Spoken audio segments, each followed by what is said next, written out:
अल्हम्दुलिल्लाहि रब्बिल आलमीन वल आक़िबतु लिल मुत्तक़ीन वस्सलातु वस्सलामु अला अशरफिल अंबियाइ वल मुरसलीन व अन नबी जुहैफ़ा रज़ियल्लाहु तआला अन्हु क़ाल।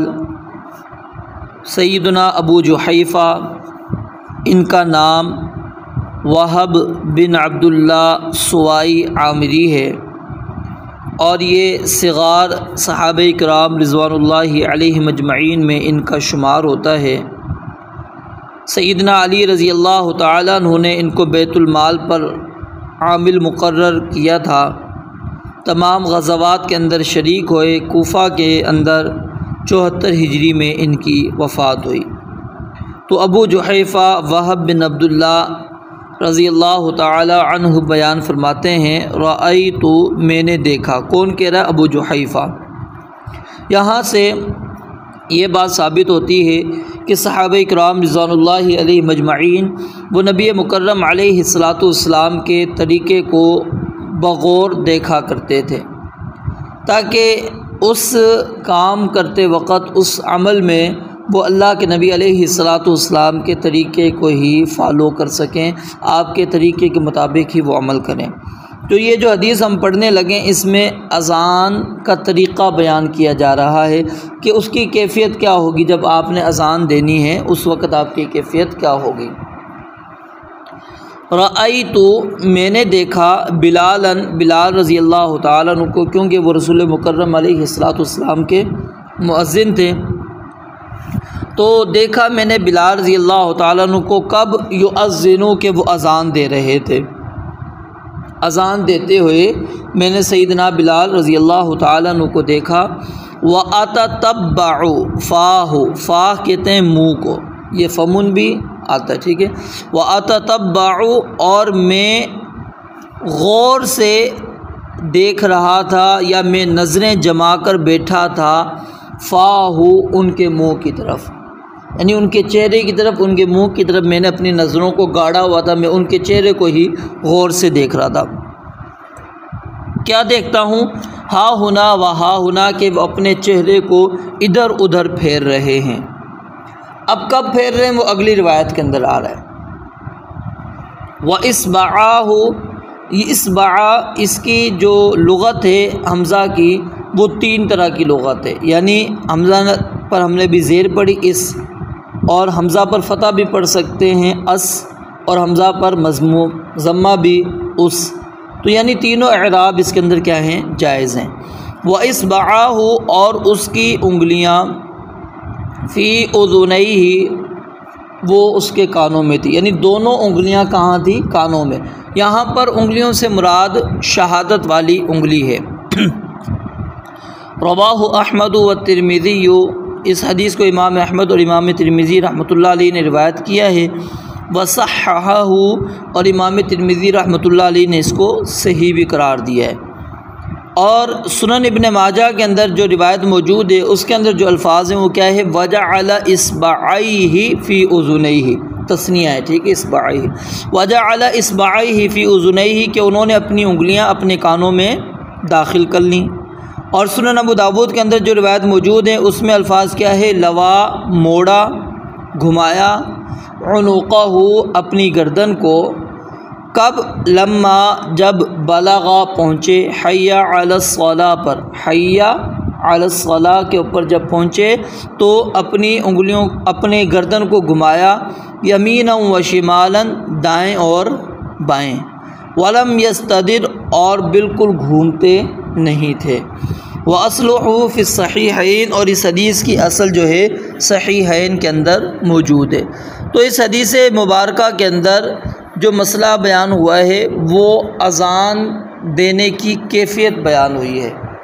और इस हदीस के अंदर आपने जैसा कि पढ़ा कि अबू जुहैफ़ा रज़ियल्लाहु ताला अन्हु ने इंतहाई गौर के साथ वो देख रहे थे कि सैयदना बिलाल रज़ियल्लाहु ताला अन्हु अज़ान किस तरह दे रहे हैं, यानी उनकी कैफ़ियत क्या है।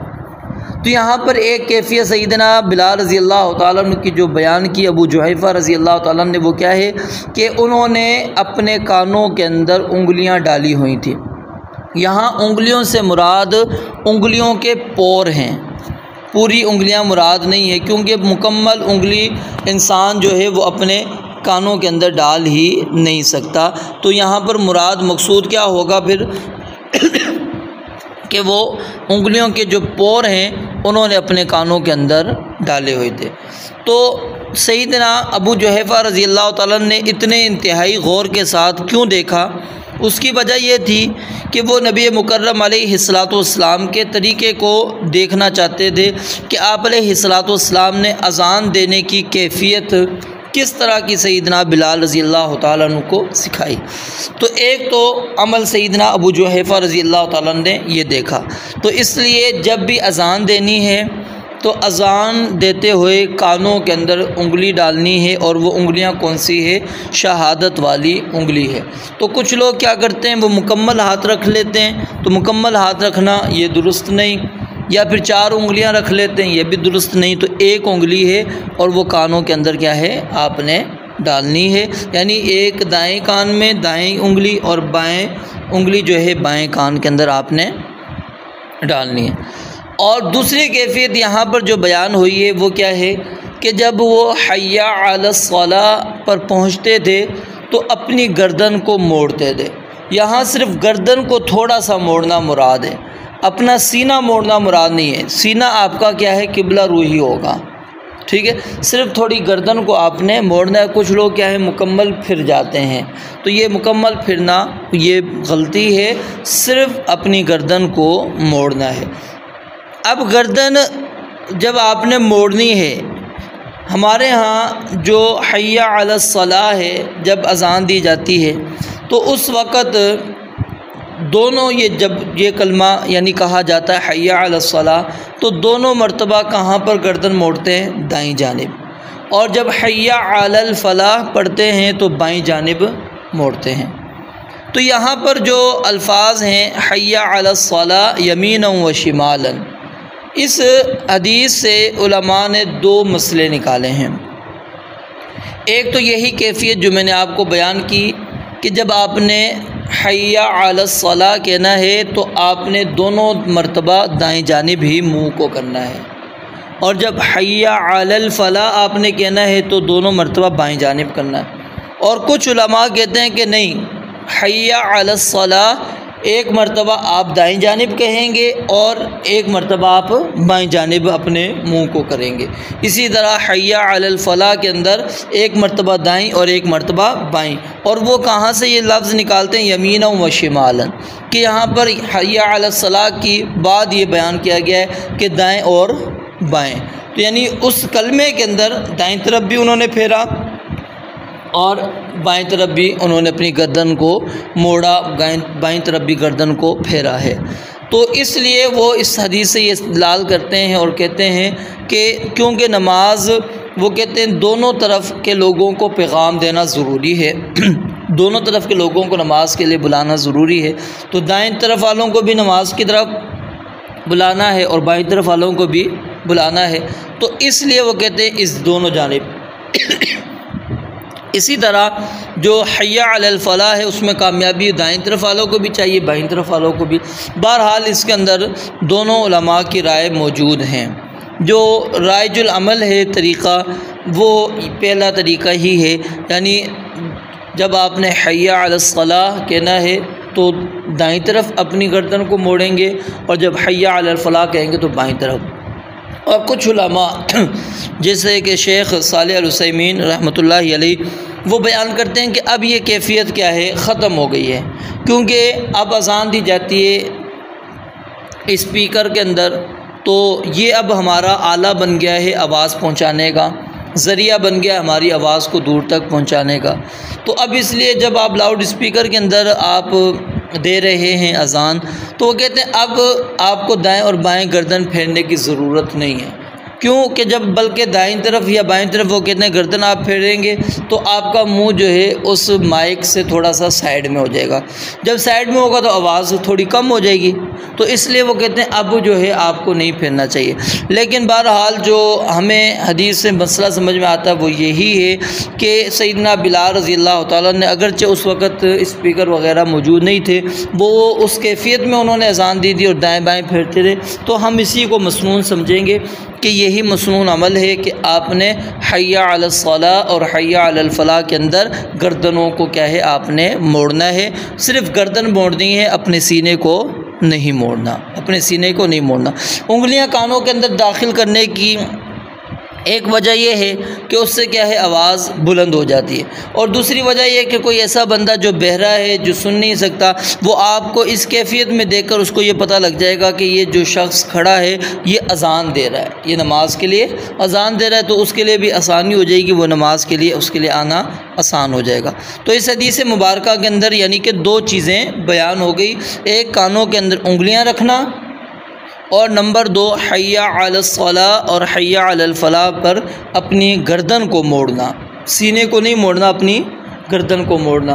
तो यहाँ पर जिस तरह सहाबी रसूल सैयदना अबू जुहैफ़ा उन्होंने इंतहाई तवज्जो के साथ सैयदना बिलाल रज़ी अल्लाह तआला अन्हु को देखा और फिर वो कैफियत हमारे सामने उनकी अज़ान की बयान की है, तो हमें भी नबी चाहिए कि नबी मुकर्रम अलैहिस्सलाम के तरीक़े को अच्छी तरह देखा करें कि जो भी हम अमल करने लगे हैं कि आखिर नबी अलैहिस्सलाम ने इस अमल के मुतालिक क्या कैफियत बयान की है, सहाबा ने आपकी क्या कैफियत हमें अहादीस के अंदर नक़ल करके ज़िक्र की हैं। तो उन चीज़ों को हमें परखना चाहिए और आप अलैहिस्सलाम के उसवा को, आप अलैहिस्सलाम के तरीक़े को ही तरजीह देनी चाहिए, क्योंकि शरीयत के मुताबिक वही अमल अल्लाह की बारगाह के अंदर कबूल होता है जो नबी मुकर्रम अलैहिस्सलाम के तरीक़े के मुताबिक हो। तो अज़ान अगरचे लोगों को नमाज की तरफ बुलाने का एक पैगाम है, लेकिन उसके अंदर भी सहाबी रसूल जो है इंतहाई तवज्जो के साथ देख रहे हैं कि वो तरीक़ा कैफियत क्या है कि जो सैयदना बिलाल रज़ी अल्लाह तआला अन्हु अज़ान के वक़्त इख्तियार कर रहे हैं, ताकि वो कैफियत हम अज़ान देते हुए इख्तियार करें। वअन अबी महज़ूरता रज़ियल्लाहु तआला अन्हु अन्नन नबिय्य सल्लल्लाहु अलैहि व आलिहि वसल्लम अअजबहु सौतुहु फ़अल्लमहुल अज़ाना रवाहु इब्न खुज़ैमा।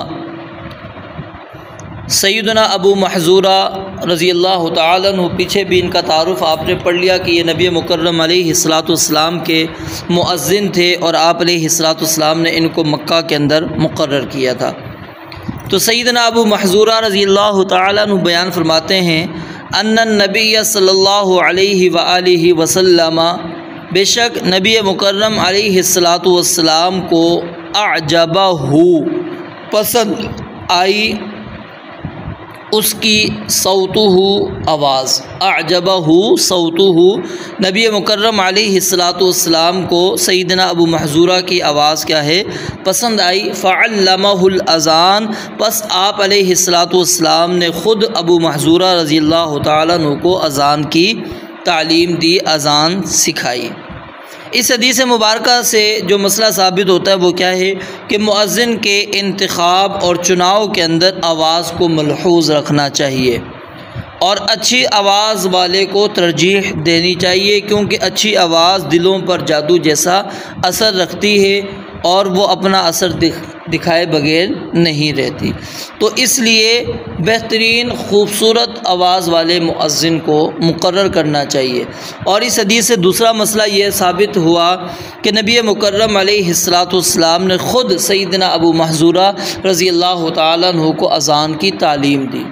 असल में वाक़या ये है कि सैयदना बिलाल रज़ियल्लाहु तआला अन्हु अज़ान दे रहे थे, तो सैयदना अबू महज़ूरा और इनके साथ दीगर अफराद थे, वो सैयदना बिलाल रज़ियल्लाहु तआला अन्हु की अज़ान की क्या कर रहे थे, नक़ल कर रहे थे।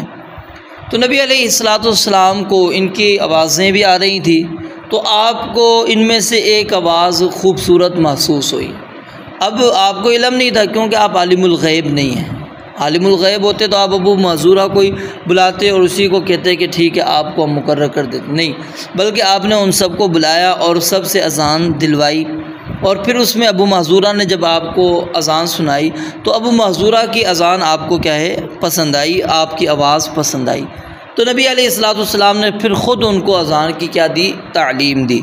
तो इस हदीस से ये मसला साबित हो गया कि जो इमाम होगा वक़्त का, जो हाकिम होगा, जो वज़ीर होगा, सदर होगा, जिसको अल्लाह ताला ने सल्तनत दी है, उसको चाहिए कि वो ऐसे मौक़े उनका इंतखाब करे कि जिसके अंदर लोगों को वो अज़ान की तालीम दे। ये कोई रुतबे से गिरने वाली बात नहीं है कि बंदा कहे कि मैं इमाम हूँ वक़्त का, मैं हाकिम हूँ वक़्त का और मैं लोगों को अज़ान की तालीम दूँ। नहीं, नबी मुकर्रम अलैहिस्सलाम ने ख़ुद आपने तालीम दी और ये आपकी तवाज़ु, आपकी आजिज़ी, आपकी इनकिसारी के ऊपर भी दलालत करती है। और दूसरा वो हदीस मुबारका भी हमारे सामने होनी चाहिए कि जो बंदा किसी को कोई खैर की तालीम देता है, कोई रहनुमाई करता है, कोई उसको बात समझा देता है, सिखा देता है, तो वो उसके लिए दरजात का बायस बनता है। उसको उतना ही अजर अल्लाह ताला ने देना होता है जितना कि उस शख्स ने जिसने उसको तालीम दी थी। वो शख्स जिसको तालीम मिली है, जो भी अमल करेगा उस शख्स को भी उसका अजर मिलेगा जिसने उसको तालीम दी थी। तो इसलिए ये अजर में इजाफ़े का बायस भी है, तो इसलिए इस चीज़ का इंतखाब करना चाहिए। और ये हुक्मरानों की ज़िम्मेदारी बनती है कि वो ख़ुद जो है लोगों को तालीम दें। और अज़ान के अंदर मुअज़्ज़िन का इंतखाब करना चाहिए और अज़ान में मुअज़्ज़िन का इंतखाब करते वक़्त ख़ूबसूरत आवाज़ को मलहूज़ रखना चाहिए। लेकिन अफसोस आज हम इसके बिल्कुल बरअक्स देखते हैं अपनी सारी मसाजिदों के अंदर कि एक तो मुअज़्ज़िन मुकर्रर ही नहीं किया जाता कि वो अज़ान देने की उसकी ज़िम्मेदारी लगाई जाए कि आपकी आवाज़ खूबसूरत है, आप अज़ान दें, ठीक है। अब क्या होता है, फिर ऐसी आवाज़ों के साथ लोग अज़ान दे देते हैं, तो ये मुनासिब नहीं है। तो इसलिए बेहतरीन आवाज़ का इंतखाब करना चाहिए। और ख़ास तौर पर जब ऐसी मजलिस हो जहाँ पर लोग कसरत के साथ मौजूद हैं और वहाँ पर ख़ूबसूरत आवाज़ वाला शख्स मौजूद है, तो उसको अज़ान के लिए आगे करना चाहिए। तो अन्नन नबी सल्लल्लाहु अलैहि वसल्लम अअजबहु सौतुहु कि नबी मुकर्रम अलैहिस्सलाम को उनकी आवाज़ क्या है बहुत पसंद आई। फ़अल्लमहुल अज़ान, तो आप अलैहिस्सलाम ने उनको अज़ान की तालीम दे दी, आपने अज़ान सिखा दी। तो इसलिए मुअज़्ज़िन का इंतखाब करते वक़्त अज़ान का वो यानी आवाज़ का इंतखाब करना चाहिए। वअन जाबिर इब्न समुरत रज़ियल्लाहु तआला अन्हु क़ाल सल्लैतु मअन नबी सल्लल्लाहु अलैहि व आलिहि वसल्लम अल-ईदैनि मिन गैरि मर्रतिन वला मर्रतैनि बिगैरि अज़ानिन वला इक़ामतिन रवाहु मुस्लिमुन व नहवुहु फ़िल मुत्तफ़क़ि अलैहि अन इब्न अब्बास व गैरिही। सैयदना जाबिर बिन समुरा, जाबिर बिन अब्दुल्ला अलग हैं और जाबिर बिन समुरा सहाबी अलग हैं। जाबिर बिन समुरा रज़ियल्लाहु ताला अन्हु से रिवायत है, बयान फरमाते हैं सल्लैतु, मैंने नमाज़ पढ़ी, मअन नबी सल्लल्लाहु अलैहि व आलिहि वसल्लम, नबी मुकर्रम अलैहिस्सलातु वस्सलाम के साथ, अल-ईदैनी, ईदैन की नमाज़ यानी ईदुल फ़ितर और ईदुल अज़हा दोनों नमाज़ें मुराद हैं। ईदुल ज़ुहा नहीं ये लफ्ज़, ईदुल अज़हा। सल्लैतु, मैंने नमाज़ पढ़ी, मअन नबी सल्लल्लाहु अलैहि वसल्लम, नबी मुकर्रम अलैहिस्सलातु वस्सलाम के साथ, अल-ईदैनी, ईदैन की, मिन गैरि मर्रतिन वला मर्रतैन, एक मरतबा नहीं, दो मरतबा नहीं, मिन गैरि मर्रतिन, एक मरतबा नहीं, गैर माना अलावा, सिवा, एक मरतबा के अलावा, और लाला मर्रतैन, और ना ही दो मरतबा, यानी मुतअद्दिद मरतबा, कई मरतबा मैंने नबी अलैहिस्सलाम के साथ क्या है ईदैन की नमाज़ पढ़ी। किस तरह पढ़ी? बिगैर अज़ानिन, अज़ान के बग़ैर, वला इक़ामतिन, और ना ही इक़ामत, ना ही उसमें अज़ान थी और ना ही उसमें क्या थी, इक़ामत थी। रवाहु मुस्लिम, इस हदीस को इमाम मुस्लिम रहमतुल्लाह अलैहि ने रिवायत किया है। व नहवुहु फ़िल मुत्तफ़क़ अलैहि, और इसी तरह की हदीस अब्दुल्लाह बिन अब्बास रज़ियल्लाहु तआला अन्हु से मौजूद है और वो सही बुखारी और सही मुस्लिम के अंदर मौजूद है। तो इस हदीस मुबारक से जो मसला साबित होता है वो क्या है कि नबी मुकर्रम अलैहिस्सलातु वस्सलाम की दौर के अंदर नमाज ईदैन बा जमाअत अदा की जाती थी। वो क्या है, सल्लैतु मअन नबी, मअन नबी के अल्फाज से ये बात साबित हो रहा है कि बाजमात नमाज अदा की जाती थी। और इसके बावजूद जमात हो रही है, ना अज़ान दी जा रही है इसके लिए और ना ही इक़ामत कही जा रही है। तो उम्मत का भी इसी पर क्या है, अमल है। तो इसके लिए ना आपने अस्सलातु जामिअतुन के अल्फाज कहने हैं कि इसको आप सलात कुसूफ़ या सलात खुसूफ़ के ऊपर क़यास करके आप ये मसला निकाल लें, नहीं।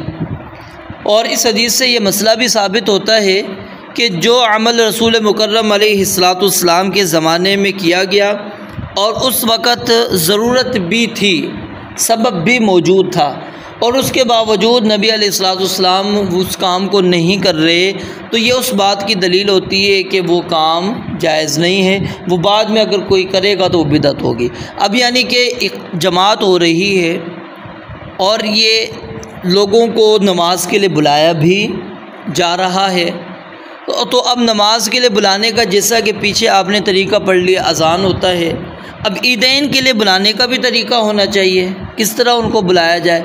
तो अब ईदैन पे बुलाने का तरीक़ा नबी अलैहिस्सलातु वस्सलाम ने अज़ान की सूरत में हमें नहीं सिखाया, और ना ही आपने इन कलिमात के ज़रिए से हमें सिखाया कि अस्सलातु जामिअतुन, कि आजो लोगों नमाज जो है खड़ी होने वाली है, नमाज का वक़्त हो गया। तो हम उसको उर्दू ज़बानों में कह देते हैं, जी नमाज का वक़्त हो गया, ईदैन का जल्दी आ जाएं, ईद की नमाज का वक़्त हो रहा है, नमाज खड़ी हो रही है। तो ये भी हमें इज्तनाब करना चाहिए, इससे बचना चाहिए। हाँ ठीक है, आपने लोगों को इत्तला देनी है, वो पहले आप इत्तला दे दें, पहले इत्तला आप दे दें, लोगों को बतला दें, आगाह कर दें कि जी फ़लाँ वक़्त जो है ईद की नमाज़ फ़लाँ जगह पर अदा की जाएगी। तो ये तो जायज़ है, लेकिन बार बार ऐलान करना तो ये तो गैर मुनासिब है। और नबी अलैहिस्सलातु वस्सलाम के दौर के अंदर ऐसा नहीं होता था, बल्कि आप अलैहिस्सलातु वस्सलाम जब आते थे तो सीधा आप क्या है, मुसल्ले पर खड़े होकर आप नमाज ईद पढ़ाया करते थे। तो इसके लिए ना अज़ान है, ज़रूरत थी, आपने अज़ान नहीं दिलवाई। और इसी तरह जमात हो रही है, जमात के वक़्त इकामत कही जाती है, आपने इकामत नहीं कही।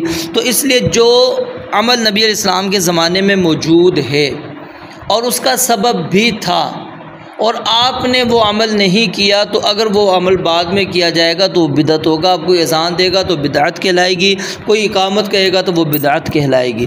इसी तरह अगर कोई शख्स नबी अलैहिस्सलातु वस्सलाम की ज़िंदगी में, आपकी ज़िंदगी में कई मरतबा आपकी वलादत का दिन आया, खुशी का दिन आया, आपने कभी भी अपनी बर्थडे नहीं मनाई, कभी भी आपने मिलाद रसूल ख़ुद नहीं मनाया, ना ही सहाबा को आपने इसकी तालीम दी, तो अब ये काम आपकी मौजूदगी में, आपकी ज़िंदगी में आए दिन आपने इस दिन को कोई ख़ास अहमियत नहीं दी, तो अब अगर हम ये काम करेंगे तो ये क्या कहलाएगा, बिदअत कहलाएगा।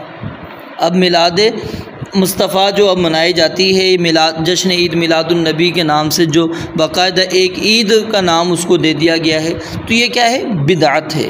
ये नबी अलैहिस्सलाम के ज़माने में नहीं थी, क्योंकि वक़्त भी था, सबब भी मौजूद था, लेकिन आपने वो काम नहीं किया।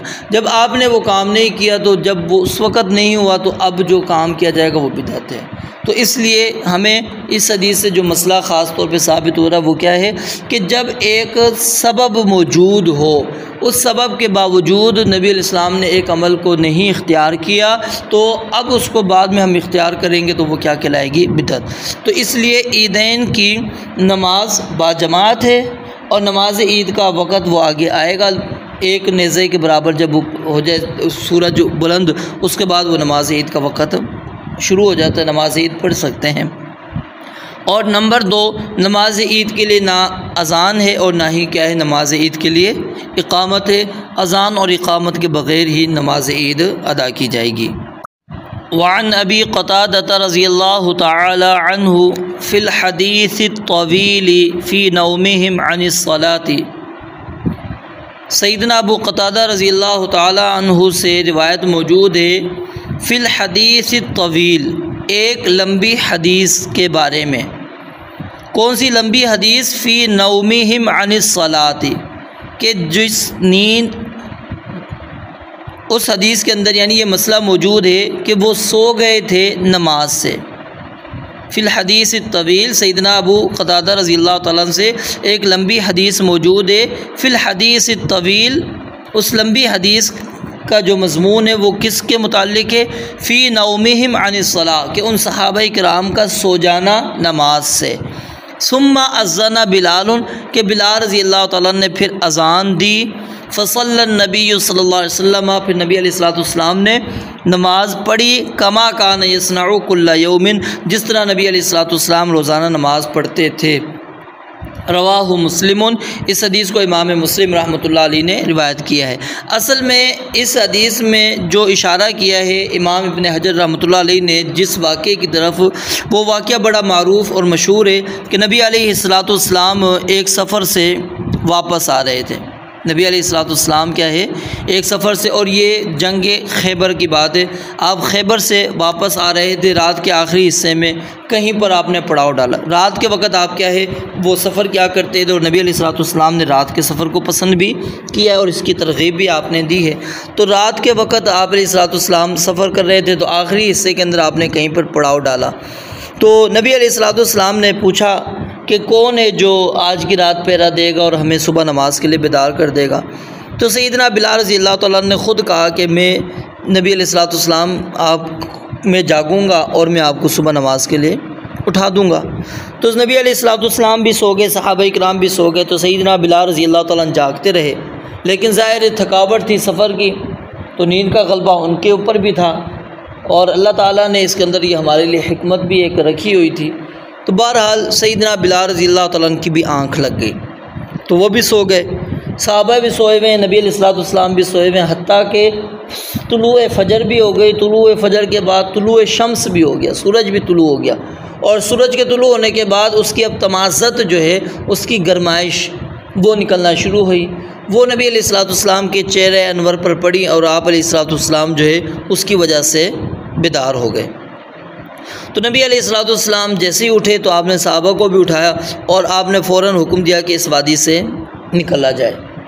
सहाबा किराम ने आपके हुक्म की तामील की, आगे गए, कुछ और जगह पर आपने पड़ाव डाला, वहाँ पर सहाबा ने वज़ू किया, नबी अलैहिस्सलाम ने वज़ू किया, और अज़ान फिर सैयदना बिलाल रज़ियल्लाहु ताला ने दी। और फिर सहाबा ने उसी तरह जिस तरह नमाज से पहले सुन्नतें पढ़ते हैं वो सुन्नतें पढ़ी, फिर उसके बाद आपने जमात करवाई बाकायदा। तो इस हदीस की तरफ यहाँ पर इशारा मौजूद है, यहाँ पर उस हदीस की तरफ इशारा किया गया है कि जो वाक़या है कि नबी अलैहिस्सलाम सो गए थे। अब इसके अंदर देखें नमाज का वक़्त निकल गया, बज़ाहिर नमाज का वक़्त ख़त्म हो गया ना, सूरज तुलू हो गया, नमाज का वक़्त ख़त्म हो गया, लेकिन उसके बावजूद नबी अलैहिस्सलाम ने अज़ान दिलवाई, उसके बावजूद आप अलैहिस्सलाम ने इक़ामत कहलवाई, तो बाजमात नमाज भी अदा की। यानी अफराद अगर ज़्यादा हों तो बाजमात नमाज अदा की जा सकती है और करनी चाहिए, ये अफजल है, क्योंकि जमात के साथ नमाज़ पढ़ना ये ज़्यादा बेहतर है बनिस्बत उसके कि इंसान अकेले अकेले नमाज पढ़े।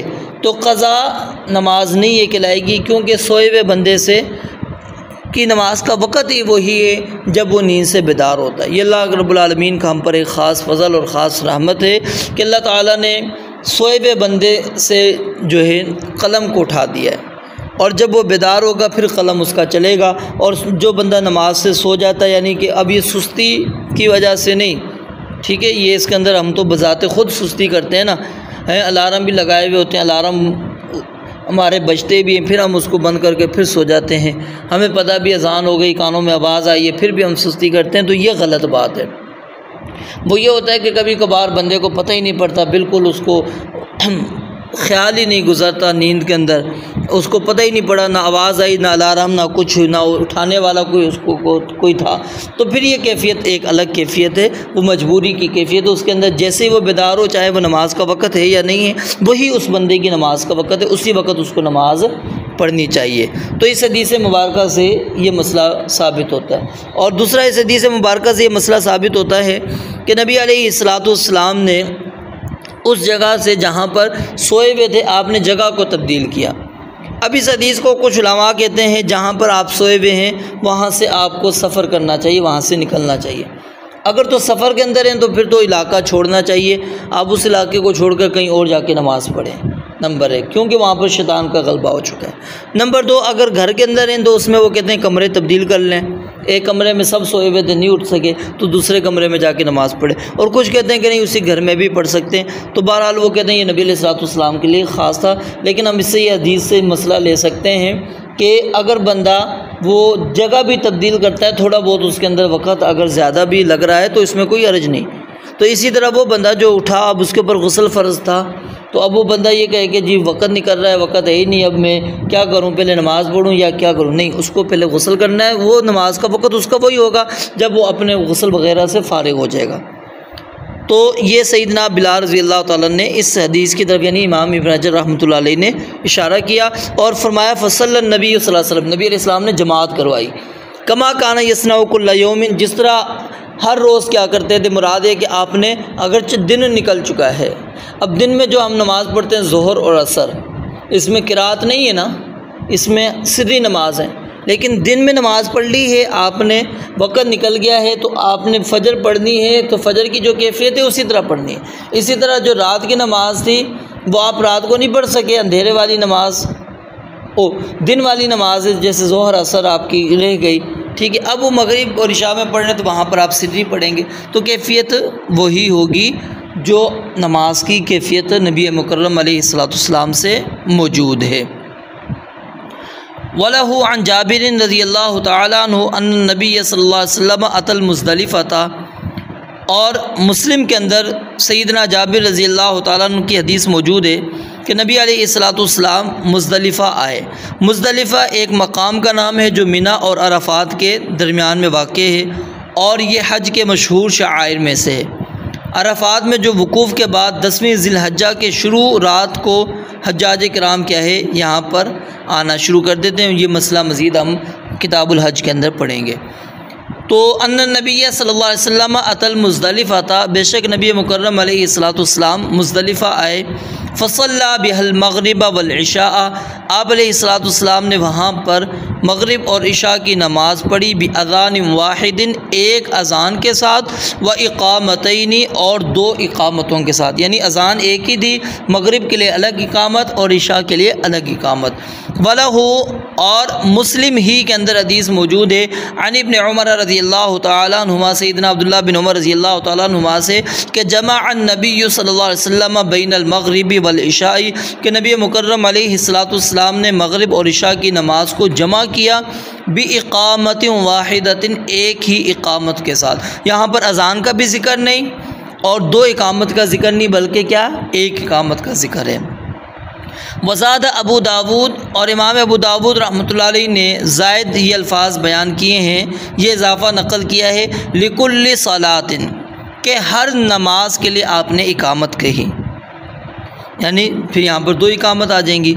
वफ़ी रिवायतिन लहू, और सुनन अबू दाऊद ही की रिवायत के अंदर एक अल्फाज ये भी मौजूद हैं कि वलम युनादी फ़ी वाहिदतिन मिनहुमा, कि उन दोनों नमाज़ों में से किसी के लिए भी अज़ान नहीं कही। अब यहाँ पर गौर करें, जो हमने पहली हदीस पढ़ी जाबिर रज़ी अल्लाह तआला की, उसके अंदर अज़ान का भी ज़िक्र मौजूद है और इक़ामत का भी ज़िक्र है, यानी अज़ान एक दी जाएगी और इक़ामत क्या हैं, 2 होंगी। मग़रिब के लिए अलग इक़ामत, इशा के लिए अलग इक़ामत, और अज़ान एक ही होगी, दोनों नमाज़ों के लिए किफ़ायत कर जाएगी। और फिर जो अगली रिवायत हमने अब्दुल्लाह बिन उमर की पढ़ी, उनमें एक रिवायत के अंदर क्या है कि मग़रिब और इशा की नमाज़ एक इक़ामत से पढ़ी, इसमें अज़ान का ज़िक्र नहीं आ रहा, यानी एक ही इक़ामत पढ़ी आपने, उससे मग़रिब भी पढ़ ली, उससे आपने इशा भी पढ़ ली। और एक रिवायत के अल्फाज के मुताबिक क्या है कि आप लिकुल्लि सलातिन, हर नमाज के लिए इकामत अलग कहते थे, यानी मग़रिब के लिए अलग इकामत गई और इशा के लिए अलग, ये 2 इकामतें आ गई। और एक रिवायत के अंदर जो अल्फाज हैं क्या, उसके अंदर अज़ान का ज़िक्र नहीं है कि अज़ान नहीं दी। तो अब ये बज़ाहिर क्या है, तारुज़ आ गया, बज़ाहिर इन अहादीस के अंदर क्या आ गया है, तारुज़ के सैयदना जाबिर बिन जाबिर रज़ी अल्लाह तआला अन्हु की हदीस के अंदर जो है वो अज़ान भी मौजूद है और 2 इकामतों का ज़िक्र भी मौजूद है। और अब्दुल्लाह बिन उमर रज़ी अल्लाह तआला अन्हुमा से जो हदीसें मौजूद हैं उनमें अज़ानों का ज़िक्र नहीं मिल रहा, इकामतों का मिल रहा है, तो किसी में 1 और किसी में 2, तो अब ये आपस में टकरा रही हैं। तो इसलिए जो रुतबा है, दर्जा दिया जाएगा वो किस हदीस को दिया जाएगा? सैयदना जाबिर रज़ी अल्लाह तआला अन्हु की हदीस को, जाबिर बिन अब्दुल्लाह रज़ी अल्लाह तआला अन्हु की हदीस को हम क्या है रुतबा देंगे। और उसके मुताबिक, क्योंकि उसके अंदर क्या है इस्बात है, जाबिर रज़ी अल्लाह तआला अन्हु की रिवायत के अंदर क्या है इस्बात है, और सैयदना अब्दुल्लाह बिन उमर रज़ी अल्लाह तआला अन्हु की रिवायत के अंदर क्या है नफ़ी है। और यह कानून है कि मुस्बत जो है नफ़ी के ऊपर मुक़द्दम होता है, मुस्बत मनफ़ी के ऊपर क्या होता है मुक़द्दम होता है। तो सैयदना जाबिर रज़ी अल्लाह तआला अन्हु की रिवायत के अंदर इस बात मौजूद है, तो इसलिए हम उसको मुक़द्दम करेंगे कि अज़ान एक ही होगी और हर नमाज के लिए इकामत क्या होगी अलग अलग होगी। तो यही मसनून अमल है, मसनून तरीक़ा है जब आपने नमाज़ों को जमा करना है। रब्बुल आलमीन से दुआ है अल्लाह ताला समझने अमल करने की तौफ़ीक़ अता फ़रमाए। व आख़िर दावाना अल्हम्दुलिल्लाहि रब्बिल आलमीन।